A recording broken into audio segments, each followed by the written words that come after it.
What's good, guys? LM7 here, back again with another review. This time we're hitting up the newest May the 4th set on May 4th, the Mandalorian's N-1 Starfighter. So, obviously, it is an Ultimate Collector's set. No surprise there. Ages 18 plus, 75,442, 1,809 pieces. So, obviously, this is a Naboo Starfighter, but, you know, the retrofitted one from the Mandalorian after the Razor Crest gets blown up and apparently comes back. We'll figure that out when we see the movie. But today we're talking about the newest big boy set. And if you take a look at the back, you got some pictures straight from the show. That's right after they get it finished. And then it shows you some features that it can do. And obviously we'll look at all those when we get there. And the back of the box, just showing it on its stand. Quite a long ship this time around. I was quite impressed with the size of this one. 8.5 inches tall, which is nothing to sneeze at, but that's mostly the stand. But it's truly the 26.5 inches long that really gets your attention for this one. So, what about the price? As with all Ultimate Collector sets, it's got a pretty hefty one, but you expect that if you're going to be getting, you know, collector sets, display models, and that kind of stuff. So, in the States, it's going to cost you $249.99, and in Canada, it's going to cost you $349.99. And this time around, when you do the math, the States actually has a slightly better deal on this one. So do what you will with that information. So if you're still getting it, if you're picking it up today or you already got it ordered or whatever, and you live in the States, you technically got a slightly better deal this time around. That is not the case for all sets. And, you know, I try to talk about that when we look at different sets from time to time. All right. So you get one instruction booklet this time around, which is interesting, but it is quite the thick instruction booklet.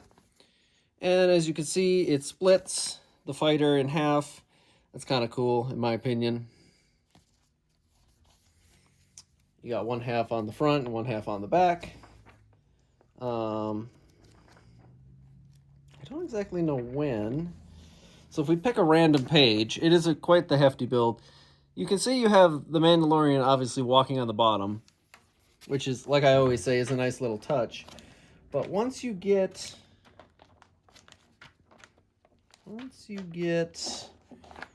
here, just a fun little bonus. Probably the bag you get them in, right? I'd imagine. Yeah.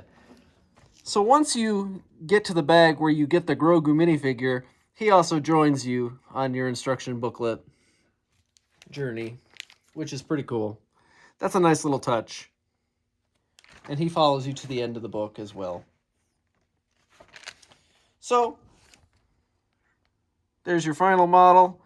Comes in at over 300 pages, so it is quite the build. It didn't quite take me this long, but I'd factor a good 6 hours for this one. You know, do what you want with that. You know, split it up. Do it all in one sitting. Whatever floats your boat. But it is quite the hefty build, but you come to expect that for sets, you know, getting close to the 2,000 piece mark. So it's nothing to sneeze at, but it's also nothing, you know, super intense, like the Venator or Jabba Sail Barge or anything like that. So you can easily get this one done in a day if you pace yourself, or split it up, however you enjoy building. So, next thought, we don't have the ship here. That's because it's quite big, and I wanted to take a look at the minifigures and talk about them a little bit before we look at the ship itself. So our first minifigure is the brand new mold of Grogu. The same one you see in the instruction booklet, obviously. He has the new torso piece. The head is the same, but they did make a new mold for his body. He's still a micro figure size. He can't actually hold anything with his hands, and he has one stud on the bottom there. And just as usual, there we go. Just as usual, it is still, the same. He's two pieces. You put his head on. I think it looks pretty nice. Not a terrible amount of detailing on his robe or anything, but I do like the little the collar that they have on here. So, what I've noticed in all the sets that kind of came out around May 1st is you get two different kinds of Grogu. So this one is obviously appealing to the season 1, 2, and 3 Grogu, where he's just a standard kind of there. And then there are some sets, especially from the movie one, that we will look at when we actually review those sets, that have his apprentice armor on. So there are two variants of Grogu, and I did look to see this is the same Grogu you get in the other sets. I forget off the top of my head because like I said, there's two variants of them. But if you get a set and he doesn't have his armor on, it's going to be this one. So he's not exclusive per se in this ship, which is a little unfortunate. Obviously, you'd want the most exclusive stuff in your collector's ships, but for Grogu, there's two variants, and you get the unarmored one in this one. You also get the Mandalorian himself, and this is what we were going to take a real look at, because I have the other Mandalorian minifigures, and we're going to compare them in a second. But first, let's take a look at this one. Some nice printing there. You can see it's even kind of like the chromium printing they have on there. They say the helmet is chromium, but it really isn't. It has a slight shine to it, but it's still pretty much the standard gray. I actually think the printing on the arms and stuff is shinier than his helmet. But he has got pretty good detailing all around. The Mudhorn logo, so this is obviously after the Season 1 events. No duh, because it's the N-1 fighter, but whatever. Comes with the standard little pistol, and this time he has a cape, and here's his back printing. Overall, pretty good figure. No double-sided head, but he does have some face printing, as you'd expect. So, that's our exclusive Mandalorian. I also have here, just to compare, because I haven't done a super deep dive myself, this is the Mandalorian from the new Razor Crest set. Let's take a look and see if they are different, just to see if getting this set gets you nets you a new Mandalorian. So, looking at it, I don't think we do. They are basically identical, even down to the arm printing. Well, no, actually. All right, there you go. The arm printing is actually different.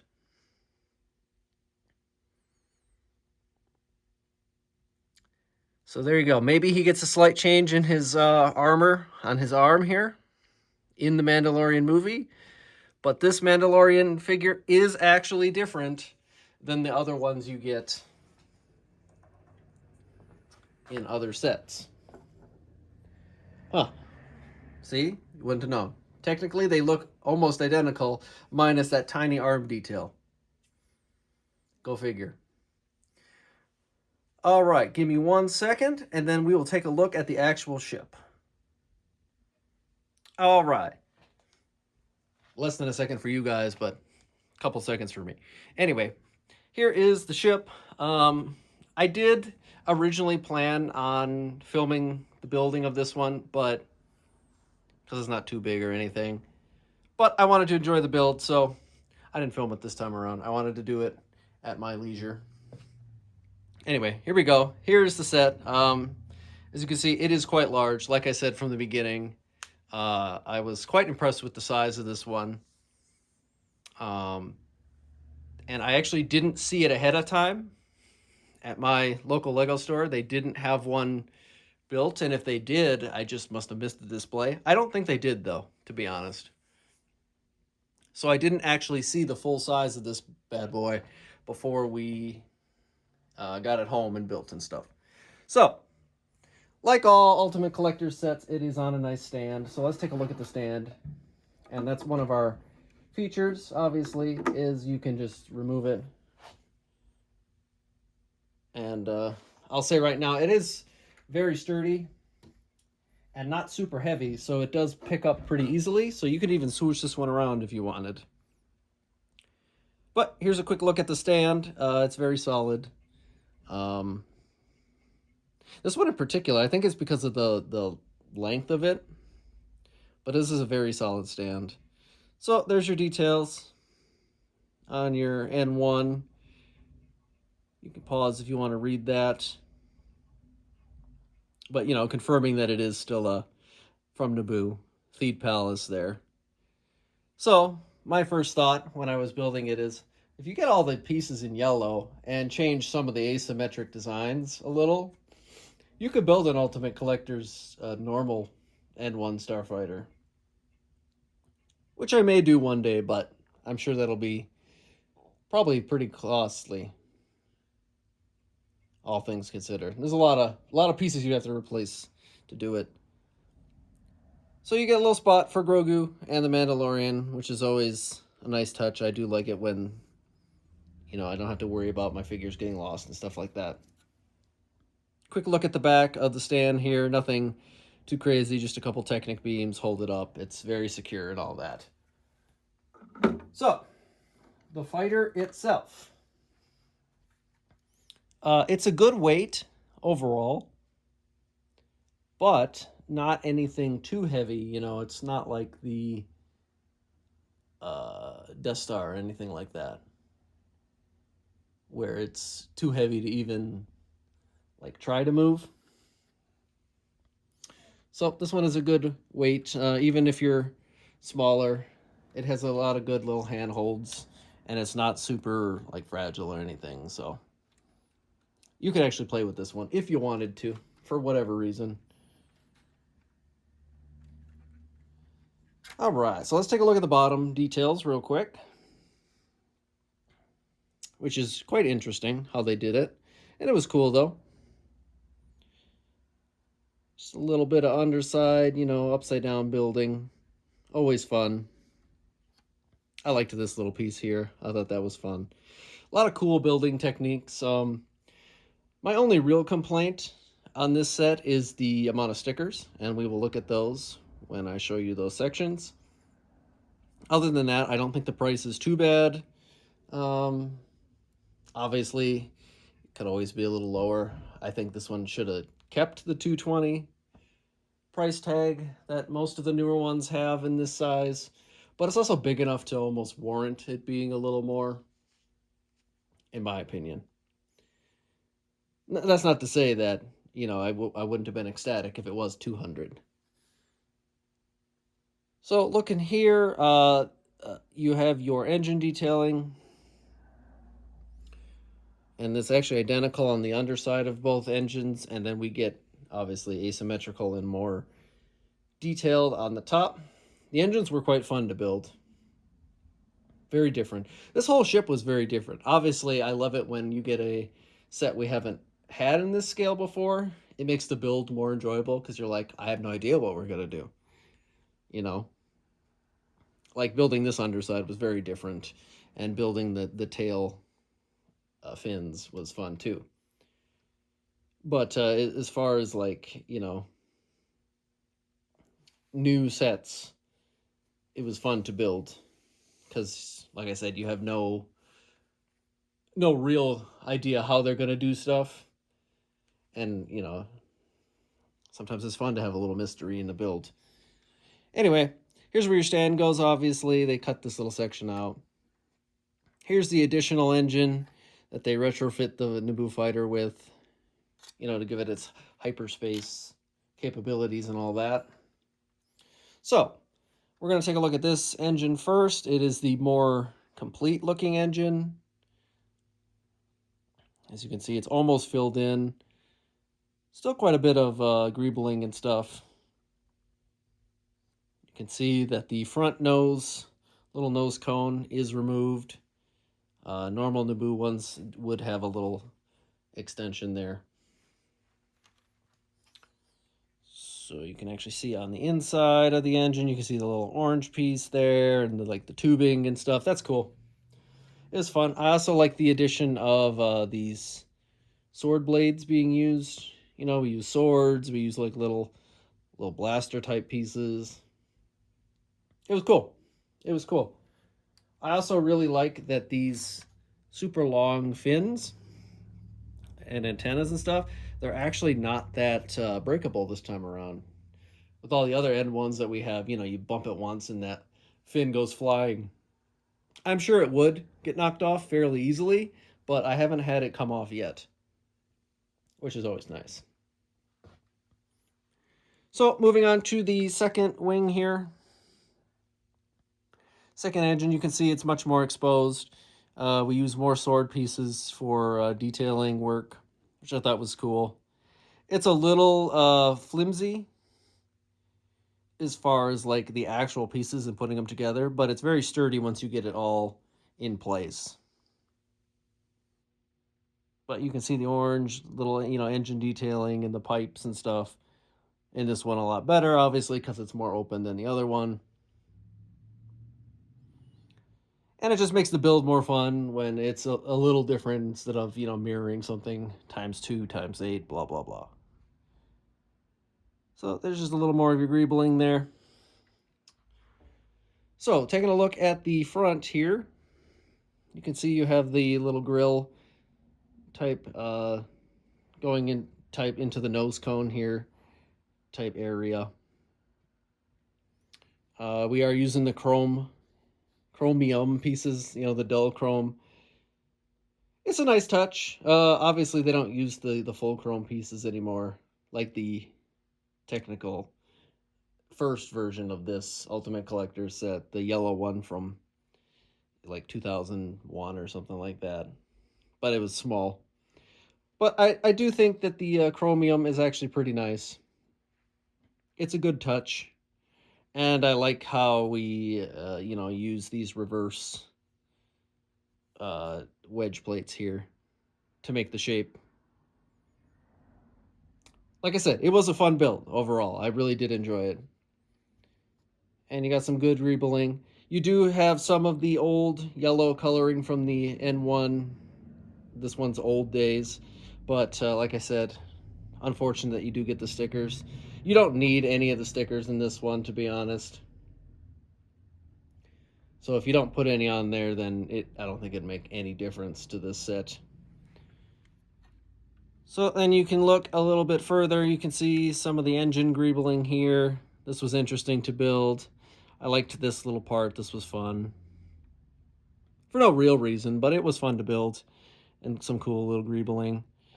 Quite a few stickers on here and on the other side, which is, like I said, really the only unfortunate part.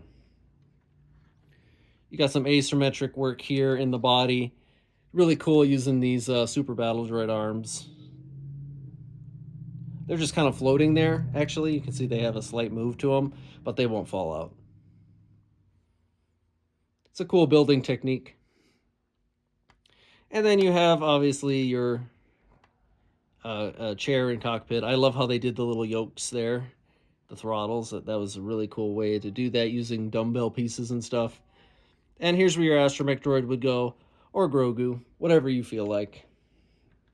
Like I said, if you did manage to convert this into a normal N-1 with the yellow coloring, you could put an astromech droid there. And you could even use the astromech droid, the headpiece from Obi-Wan's old Ultimate Collector fighter if you wanted to, just for some diversity. But as we go down here, I really liked how they did the tail fin. It's actually very secure and solid, despite being so long and, like tube pieces and stuff like that. But you do have quite a few stickers, which, like I said, is unfortunate. But you don't really need any of them if you don't want to use them. But overall, the build itself was fun. Getting the angles and stuff was cool. And the tail fin, I think, looks pretty nice as well. Getting it all wrapped up there. And you can, of course, open, and you can put a minifigure in there if you want, but obviously it's not scaled for that, so we're not going to do that. It is unfortunate that you have a sticker on the actual windshield piece. That is a bummer. And probably the only one I'd recommend doing if you are going to avoid stickers at all costs. I would probably recommend that one. So, in the beginning, I had it one way, but this stand is actually designed where you can display it on either side. So now you can see we're opposite of the box art and all that. Not really anything too important, but it is a nice little touch that you can flip your stands around, you know. Some sets don't necessarily do that. Some of them are built, you know, to have it specifically one way due to weight distribution and all that. Which is probably why this one is a little more robust stand-wise than other sets of similar size, despite the Naboo fighter itself not being super heavy. But that is going to do it for our look at the Naboo fighter. I had a great time building this one. It was fun, different, a little expensive, obviously, as most collector sets are. I don't think this one, the value is too bad. $250 is pushing it, but I think it's big enough to warrant that one this time around, and the quality's quite high. So this time I think the price is fine. Can't always say that, but it is what it is nowadays, right? Let me know what you guys think. Hope you guys have a good May 4th. Get some cool Star Wars stuff if you're into that. Doesn't have to be Lego, obviously. But a couple deals here and there on the website if you plan on doing that. And they posted some new sets coming out soon that we'll take a look at when they do come out. But with that, let me know what you guys think, and I'll see you guys next time.